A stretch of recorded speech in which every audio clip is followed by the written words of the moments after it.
Praise the Lord. ક્રિસ્તમાં લબાઈ તથા બહેનો, દિવ્ય ધ્યાન અને દિવ્ય સંદેશમાં તમારું સ્વાગત છે. ફેબ્રુઆરી 24મી તારીખ.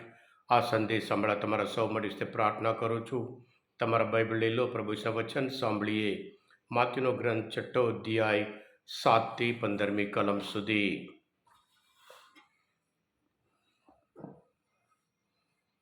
ઈસુએ કહ્યું, તમે પ્રાર્થના કરવા બેસો ત્યારે વિધર્મીઓની પેટે નિરર્થક લપલપાટ કરશો નહીં. તે લોકો એ માને છે બહુ લપલપાટ કરવાથી ઈશ્વર તેમની વાત કાને ધરશે. પણ તમે તેમને પગલે ચાલશો નહીં, કારણ તમારા માગ્યા પહેલાં જ તમારા પરમપિતાને ખબર છે તમારે શાની જરૂર છે. માટે તમારે આમ પ્રાર્થના કરવી: હે અમારા પરમપિતા, તમારા નામનો મહિમા થાવો, તમારું રાજ્ય આવો. જેમ સ્વર્ગમાં તેમ પૃથ્વી પર તમારી ઈચ્છા પૂરી થાવો. આજે અમને અમારો રોજનો રોટલો આપો, અને જેમ અમે અમારા અપરાધોને માફી આપી છે તેમ તમે અમારા અપરાધોને માફી આપો. અમને પ્રલોભનમાં પડવા દેશો નહીં, પણ અમને અનિષ્ટથી બચાવો. જો તમે બીજાઓના અપરાધ ક્ષમા કરશો તો તમારા પરમપિતા તમારા અપરાધ પણ ક્ષમા કરશે. પણ જો તમે બીજાઓના અપરાધ ક્ષમા નહીં કરો તો તમે તમારા પરમપિતા પણ તમારા અપરાધ ક્ષમા નહીં કરે. આ પ્રભુની વાણી છે, તે આપણો આધાર છે. ખ્રિસ્તમાં ભયતા બહેનો, પ્રાર્થના આપણે આધ્યાત્મિક જીવન માટે ખોરાક છે. પ્રાર્થના જ્યારે આપણે ઈશ્વર પર વિશ્વાસ રાખીએ ત્યારે જ પ્રાર્થના કરીએ. એટલે પ્રભુ ઈસુ બતાવે છે કેવી રીતે પ્રાર્થના કરવી. આ પ્રાર્થના માથીના ગ્રંથમાં, માર્કના ગ્રંથમાં અને લૂકના ગ્રંથમાં પણ આપણને જોવા મળે છે. ખ્રિસ્તમાં ભયતા બહેનો, પ્રાર્થના એક સંબંધ છે. સંબંધ સાચો સંબંધ છે. સંબંધ હોય, સંવાદ હોય. સાચા સંબંધ વગર પણ સંવાદ થાય, પણ એમાં સફળતા ના થાય. જ્યારે સાચો સંબંધ છે ત્યારે પ્રાર્થનામાં કશું આપણે સંધાડવાની જરૂર નથી.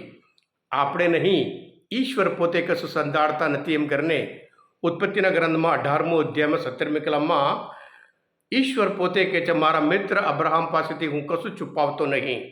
એમ કરીને સોદોમ ગોમોરા વિશે, જે નાશ પામવાના છે એના વિશે વાત કરે છે. અને ત્યારે અબ્રાહમ મિત્ર તરીકે પ્રભુ ઈશ્વર સાથે વાત કરે છે. હા ખ્રિસ્તમાં ભયતા બહેનો, જ્યારે આપણે પ્રાર્થના કરીએ, આપણે ઈશ્વરની ઈચ્છા સાથે સમર્પણ સમાવેશ કરવાનું છે. એમાં સાચો આનંદ, સાચો સફળતા છે. અને પ્રાર્થનામાં આપણે નમ્ર બનીએ છીએ. આજના શુભ સંદેશમાં આપણે જોઈએ છીએ, હે અમારા બાપ, એટલે એ અમારા પરમપિતા, એટલે બધા સાથે પ્રાર્થના કરીએ. જ્યારે હું પ્રાર્થના કરું, એકલો પ્રાર્થના કરતા નહીં, આપણે બધા સાથે પ્રાર્થના કરીએ છીએ.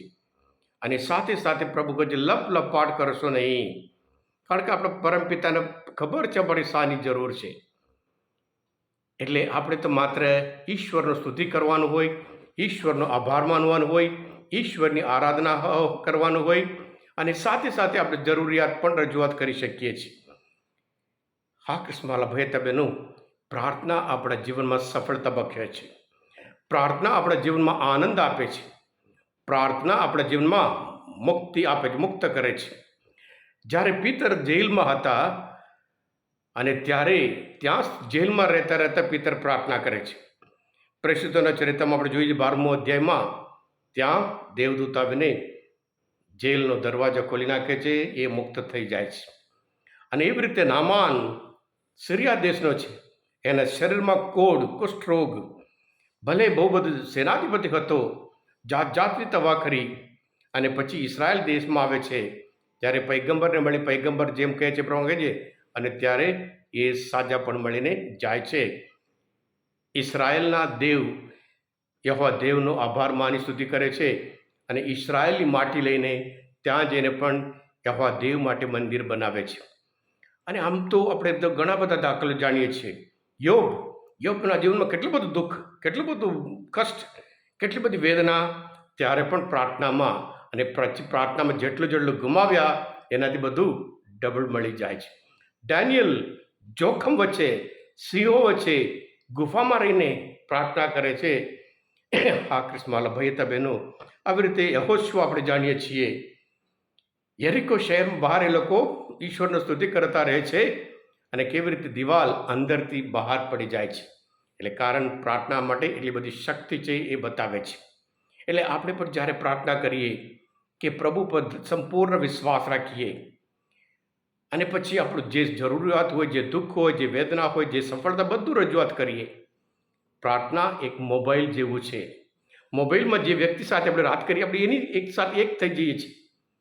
એ સંબંધ બતાવે છે. અને એવી જ રીતે જ્યારે પ્રાર્થના કરવા બેસીએ, આપણું સંપૂર્ણ જીવન પ્રભુના હાથમાં સમર્પણ કરીએ. જેવી રીતે પ્રભુ ઈસુ પોતે મારી ઈચ્છા નહીં તારી ઈચ્છા એમ કહ્યું હતું, એવી રીતે પ્રાર્થનામાં આપણી ઈચ્છાને પિતા પરમેશ્વરની ઈચ્છા સાથે સમાવેશ કરીએ ત્યારે, અને સાથે સાથે પૌલ પોતે કહે છે થેસલોનિકે ધર્મસભા 5મો અધ્યાયમાં 17 કે સદા આનંદમાં રહો અને સતત પ્રાર્થના કરતા રહો, બધી પરિસ્થિતિમાં ઈશ્વરનો આભાર માનો.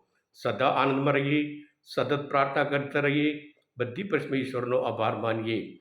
હા કૃષ્ણમાલા ભાઈ હતા બહેનો, આજના મનોચિંતન શાસ્ત્ર પર સમજવા માટે, પ્રભુને ઓળખવા માટે મદદ તૃપ્તા હોય તમે પોતે દિવ્ય દયા અને દિવ્ય સંદેશ સબસ્ક્રાઈબ કરજો અને બીજા માટે પણ ફોરવર્ડ કરજો, કારણ તમે બધા આશીર્વાદિત છો, અભિષિક્ત છો. પ્રભુ ઈસુ, હું તમારામાં વિશ્વાસ રાખું છું. બોલો દિવ્ય દયાનો જય. God bless you all. Jesus, I trust in you.